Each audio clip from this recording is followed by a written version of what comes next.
Hello student, class 11 some basic concept of the chemistry. आज हम पढ़ेंगे लेक्चर नंबर 5। काफ़ी इंपॉर्टेंट टॉपिक है परसेंटेज कंपोजिशन। ठीक है, what is the percentage composition? It is the relative mass of each of the constituent element in 100 part.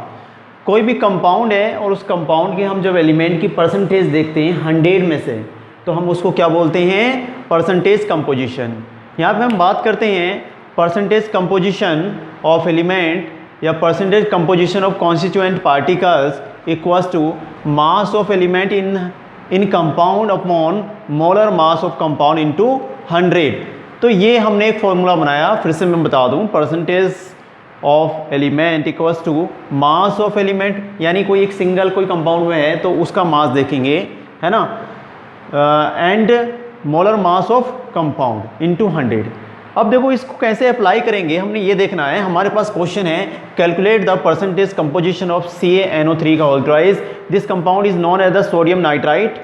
ये हमारे पास sodium nitrite है। अब सोडियम नाइट्राइट के लिए सबसे पहले आप क्या करेंगे? मोलर मास निकालेंगे या molecular mass. This also known as the molar mass. Molar mass देखो स्टूडेंट सिंपल सा है, आपने प्रीवियस लेक्चर में पढ़ा था। कैल्शियम का कितना होता है स्टूडेंट? कैल्शियम का आप ऐसे लिखते हैं ना, कैल्शियम पीरियोडिक टेबल आप देखेंगे तो यहाँ पर होता है 40। तो हम कैल्शियम का क्या बोलेंगे? यानी मास of calcium, mass of calcium. Clear हो गई बात? प्लस अब देखो ब्रैकेट के बाहर 2 लिखा है तो आपने multiplication 2 into mass of nitrogen का निकाल लेंगे आप, मास ऑफ नाइट्रोजन। प्लस अब देखो ऑक्सीजन 3 है तो 3 2 जा 6, यानी 6 into mass of oxygen. Simple है। अब इसमें आप वैल्यू रखेंगे। मास ऑफ कैल्शियम कितना आता है? 40 आया आपका, plus 2 into mass of nitrogen कितना आ जाएगा? 14 होता है स्टूडेंट, प्लस 6 इंटू ऑक्सीजन का आप देखते हैं तो ऑक्सीजन का कितना होता है? 8 16 लिखा होता है। इसको आपको लर्न करना है, याद रखना है इन चीज़ों को। तो यहाँ पर आपको मिलेगा 16। ओके, अब आप जब इसको टोटल करेंगे आपको यहाँ मिल जाएगा 164। तो ये कैलकुलेशन करने से हमें पता लग गया कि मोलर मास हमने इस कंपाउंड का निकाल लिया है। अब देखेंगे हमने फॉर्मूले को यूज़ करना है। तो परसेंटेज ऑफ एलिमेंट, परसेंटेज कितने एलिमेंट है यहाँ पे? एक कैल्शियम है स्टूडेंट, एक नाइट्रोजन है और तीसरा क्या है? ऑक्सीजन है। तो percentage of calcium equals to, यानी ये क्या है? मास ऑफ कैल्शियम हम लिखेंगे mass of calcium upon compound का मोलर मास ऑफ कंपाउंड। 164 क्या है? मोलर मास ऑफ कंपाउंड है ये, molar mass of compound into 100। Simple जब आप इसको कैलकुलेट करेंगे तो आपको मिलेगा 24 मिल जाएगा। क्लियर हो गई बात? अब है परसेंटेज ऑफ कैल्शियम के बाद दूसरा एलिमेंट हमारे पास है नाइट्रोजन। तो percentage of nitrogen equals to mass of nitrogen. तो मास ऑफ नाइट्रोजन देखो आपने क्या करना है, यहाँ पे ब्रैकेट के बाहर 2 लिखा हुआ है तो आप 2 इस नंबर का भी यूज़ करेंगे। तो 2 इंटू एन का मास कितना आ जाएगा? 14 आ जाएगा, अपॉन टोटल आपको मास कंपाउंड का मिला 164 इंटू 100। तो आपको इसको कैलकुलेशन जब करेंगे आपको यहाँ पर मिलेगा कितना? 17 मिल जाएगा स्टूडेंट। ठीक है, अब देखो ऑक्सीजन का एक शॉर्ट तरीका, इससे डायरेक्टली आप निकाल लेंगे। Percentage of oxygen equals to, आपको क्या करना है? आपको 100 में से जो 100 है उसमें से माइनस करना है। किसका माइनस करना है? नाइट्रोजन का आपने अभी निकाला और कैल्शियम का, है ना। तो इनको दोनों को ऐड कर दिए, 24 प्लस 17, यानी आपने ये क्या है? कैल्शियम का है, परसेंटेज कैल्शियम का है, और ये परसेंटेज किसका है? नाइट्रोजन का है। ये परसेंटेज नाइट्रोजन का है। इन दोनों को आपने ऐड किया, 100 में से माइनस करेंगे तब स्टूडेंट आपको मिल जाएगा यहाँ पर 59। तो इस तरह से आपने इस कंपाउंड का आपने एक एक एलिमेंट का क्या निकाला? परसेंटेज। तो इस फॉर्मूले का इस तरह से हम यूज़ करेंगे और हम परसेंटेज निकालेंगे। ठीक है, इसको नोट कीजिए, आगे बढ़ते हैं।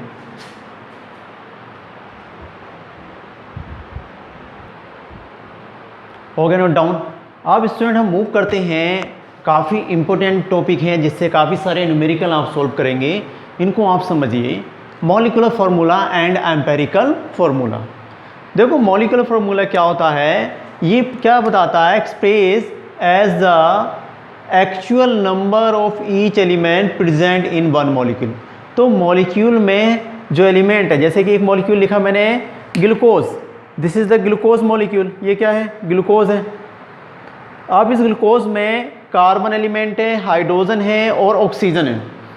तो ऑक्सीजन में अब ये क्या बता रहा है, ये बता रहा है एक्चुअल नंबर। देखो यहाँ पे ग्लूकोज में 6 होंगे एक्चुअल नंबर, यहाँ पर 12 होंगे और यहाँ पर क्या होंगे, फिर 6 होंगे, तभी मिलकर क्या बनेगा, ग्लूकोज बनेगा ना।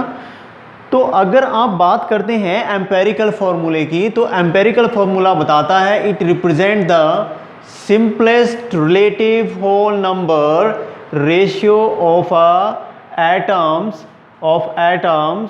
Of each element in molecule. ये सिंपल होल नंबर को बताता है। होल नंबर मतलब ये है कि 1 है, 1.2 नहीं होगा या 3.2 नहीं होगा। अब देखो आप इसको 6 से करिए, इसका अगर आपने ग्लूकोज लिखा और ग्लूकोज का आपको बनाना है एम्पेरिकल फॉर्मूला, देखो कितना ईजी है, सीधे डायरेक्ट क्वेश्चन आपको मिलेगा यहाँ से। तो 6, अब 6 से अगर हम मल्टीप्लाई देखो करेंगे तो 6 बन जाए, 6 एंड 12 एंड यहाँ पर क्या आ जाएगा, फॉर्मूला आपको ये मिल जाएगा। यहाँ से यहाँ चलेंगे आपको ये फॉर्मूला मिलेगा, देखो ध्यान दीजिए। यानी आप ये जब लिख रहे हैं तो ये क्या हो जाएगा आपका, ये एम्पेरिकल फॉर्मूला हो जाएगा, क्योंकि ये सिंपलेस्ट होल नंबर में आपने एलिमेंट को लिखा है। तो ये कितने से कट रहा है, 6 से आप इससे मल्टीप्लाई करेंगे तो आपको ये फॉर्मूला मिलेगा।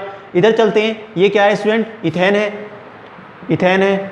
अब इथेन में आप देखेंगे ये क्या है, होल नंबर मैंने लिखा है यहाँ पे C2 और H6, इथेन बनता है, इथेन से बनेगा सिंपल में C1 और H3। देखो आप इसको 2 से करेंगे तो 2 1 जा 2 एंड 2 3 जा 6, आपको इथेन का मॉलिक्यूल मिल जाएगा, मॉलिक्यूलर फॉर्मूला।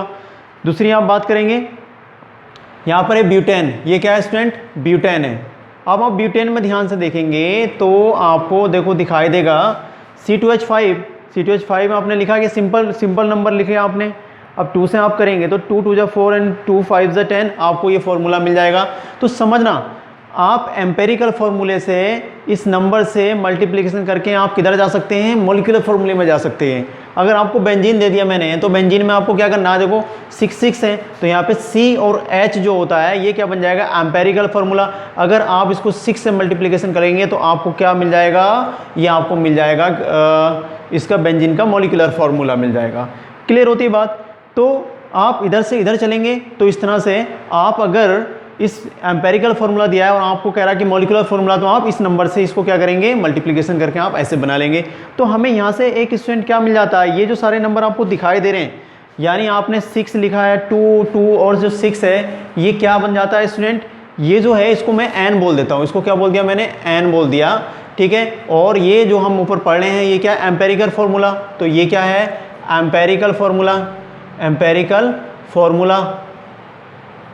और इधर क्या है, ये जो हम पढ़े हैं ये मॉलिक्यूलर फॉर्मूला, यानी ये मैंने लिख दिया मॉलिक्यूलर फॉर्मूला। तो molecular formula equals to n into empirical formula. समझ में आती है बात। मॉलिक्यूलर फॉर्मूला इक्वल्स टू क्या आता है, n, यानी मॉलिक्यूलर फॉर्मूला हम यहाँ पे लिखेंगे, मॉलिक्यूलर फॉर्मूला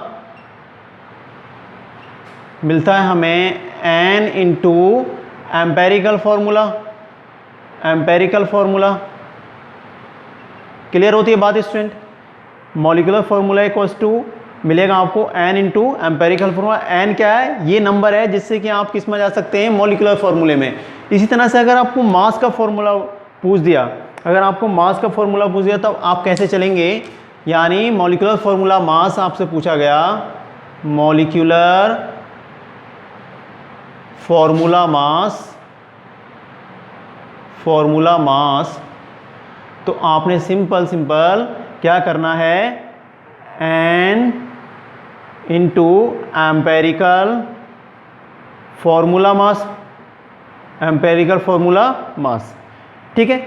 और आपको यहाँ से अगर पूछता है n निकालिए, तो n निकालने के लिए आप क्या करेंगे, n इक्वल्स टू आपको मिल जाएगा, n की वैल्यू कैसे निकालेंगे, यानी n इक्वल्स टू जब आप इधर चलेंगे तो मॉलिक्यूलर फॉर्मूला मास, यहाँ पे आपको मिल जाएगा molecular formula mass upon empirical formula मास। हम शॉर्ट में EM पे लिखेंगे, एम्पेरिकल फॉर्मूला मास, क्लियर होती बात? तो n equals to molecular mass upon empirical formula mass. तो ये आप अभी न्यूमेरिकल करेंगे, उसमें काफ़ी यूज़ होने वाला है। तो n की वैल्यू भी आप निकाल सकते हैं, और n की वैल्यू इस तरह से मॉलिक्यूलर फार्मूला मास और एम्पेरिकल फार्मूला मास से निकालेंगे। इसको आपको ध्यान रखना, मैं फिर से ऊपर लिख देता हूँ। n इक्वल्स टू आपको ध्यान रखना है molecular formula mass equals to empirical formula mass. ठीक है स्टूडेंट, तो ये वैल्यू आपने इस फॉर्मूले को निकाला कहाँ से? देखो यहाँ से आपने n ले लिया, ये सब क्या दिखाई दे रहे हैं आपको? n है ना। और आपने इस तरह से मॉलिक्यूलर फार्मूला मास, मॉलिक्यूलर फार्मूले से आप निकाल लेते हैं मॉलिक्यूलर फार्मूला मास, और आपने फिर उसके नीचे रेशियो रखा एम्पेरिकल फार्मूला मास। ठीक है, तो इन बातों को आपको ध्यान रखना है, न्यूमेरिकल करते समय ये काफ़ी यूज़ होता है। ठीक, इसको नोट कीजिए, फिर आगे बढ़ते हैं।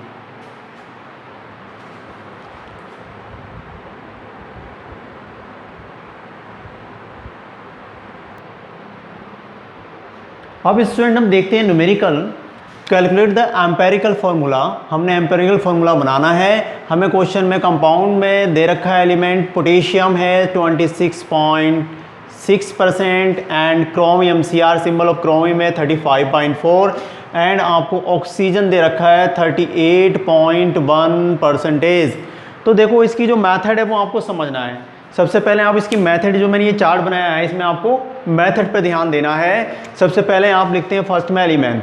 तो एलिमेंट हमारे दिए क्वेश्चन में क्या दिया है हमको? पोटेशियम दिया है, हमको पोटेशियम दे रखा है, हमको क्रोमियम दे रखा है और हमको ऑक्सीजन दे रखा है। हमने इस तरह से लिख लिया। परसेंटेज देखो दिया है 26 दे रखा है पोटेशियम का एंड 35.4 क्रोमियम दे रखा है एंड 38.1 ऑक्सीजन दे रखा है, राइट। उसके बाद देखो नेक्स्ट परसेंटेज स्टेप, ये पहला स्टेप ऐसे ही आपको मेंटेन करना, आगे पीछे नहीं करेंगे आप। नेक्स्ट स्टेप में आप बढ़ते हैं तो एटॉमिक मास लिखेंगे। अब एटॉमिक मास आपको गिवन नहीं होता है तो आप क्या करेंगे? पीरियोडिक टेबल से याद रख लेंगे कॉमन एलिमेंट का। पोटेशियम के लिए होता है 39.1 और अप्रोक्सीमेटली 39 भी लिख सकते हैं आप, एंड क्रोमियम का होता है 52 और ऑक्सीजन का होता है 16। अब क्या करना है आपको? रिलेटिव नंबर ऑफ एटम्स निकालना है। रिलेटिव नंबर निकालने के लिए आपने क्या करना है? आपको ध्यान रखना है रिलेटिव नंबर निकालने के लिए आप क्या करते हैं?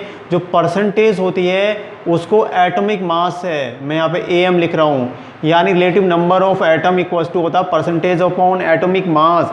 तो परसेंटेज हमें दे रखी है और एटॉमिक मास ये, यानी 26.6 अपॉन 39.1 आप कर लेंगे।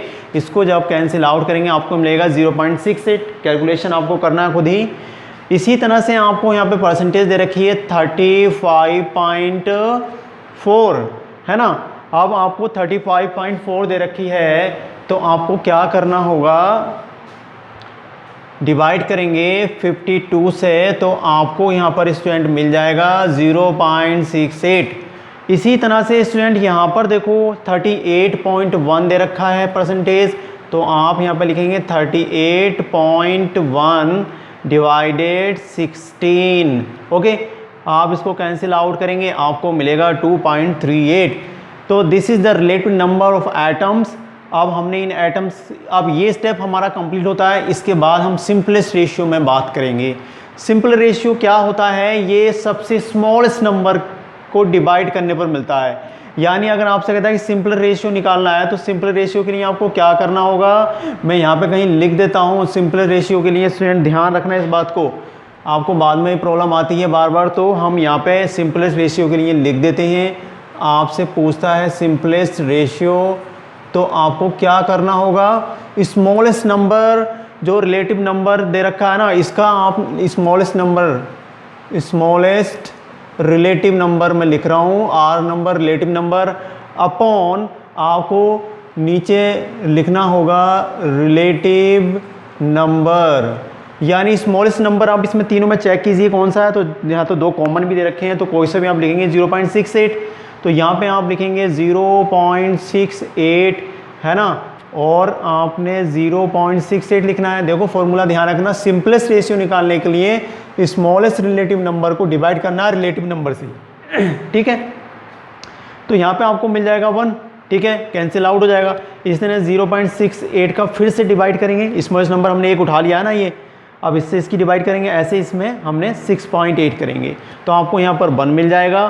देखो अब हमें दे रखा है यहाँ पर 2.38, तो स्मॉलेस्ट नंबर हमारा 0.68 हमने माना लिया है, 0.68 आप डिवाइड करेंगे आपको 3.5। अब स्टूडेंट कोई भी जो फॉर्मूला होता है उसमें आपने ये नहीं देखा है कि आपने ऐसे लिखा हुआ नहीं देखेंगे क्रोमियम 3.5, आपने कभी ऐसे देखा था क्रोमियम 3.5, ऐसे नहीं होगा ना। जैसे ये ऑक्सीजन है, ये पोटेशियम है और ये क्रोमियम है, तो क्रोमियम 3.5 या फिर आपने ऑक्सीजन 3.5 फॉर्मूले में लिखा हुआ नहीं देखा होगा ना। तो आपने क्या करना होता है, अगर कहीं यहाँ पर कैसा नंबर आ जाए, फ्रैक्शन नंबर आ जाए 3.5, 2.5 या 6.2 ऐसे कुछ भी लिखा हुआ आएगा, तो आपने एक स्टेप और लेना है, उसे बोलते हैं हम सिंपलेस्ट होल नंबर रेशियो। अब सिंपलेस्ट होल नंबर रेशियो में स्टूडेंट आपको क्या करना होगा, आपने इसको होल नंबर में बदलना होगा। तो ऐसे नंबर से इसको मल्टीप्लिकेशन करेंगे जो ही होल नंबर में बदल जाए। तो अगर आप 3.5 को कितने से 2 से करते हैं तो आपको स्टूडेंट मिल जाएगा 7, ठीक है, कितना मिलेगा स्टूडेंट, 7 मिल जाएगा।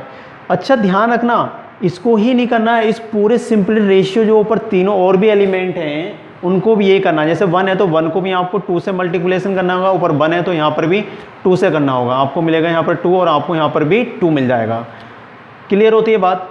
तो अब आपको यहाँ पर सिंपलेस्ट होल नंबर मिल गया है, सिंपलेस्ट होल नंबर रेशियो की हेल्प से ही आप आगे बढ़ेंगे और आप यहाँ पे निकालेंगे एम्पेरिकल फार्मूला इस कंपाउंड का।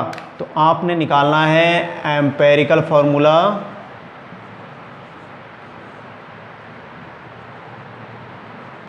एम्पेरिकल फार्मूला देखो आपको एलिमेंट आपके दे रखे हैं पोटेशियम यानी के दिया है, और आपको दे रखा है क्रोमियम तो हमने यहाँ पे क्रोम लिख लिया, और आपको दे रखा है ऑक्सीजन तो मैंने यहाँ पे ऑक्सीजन लिख लिया।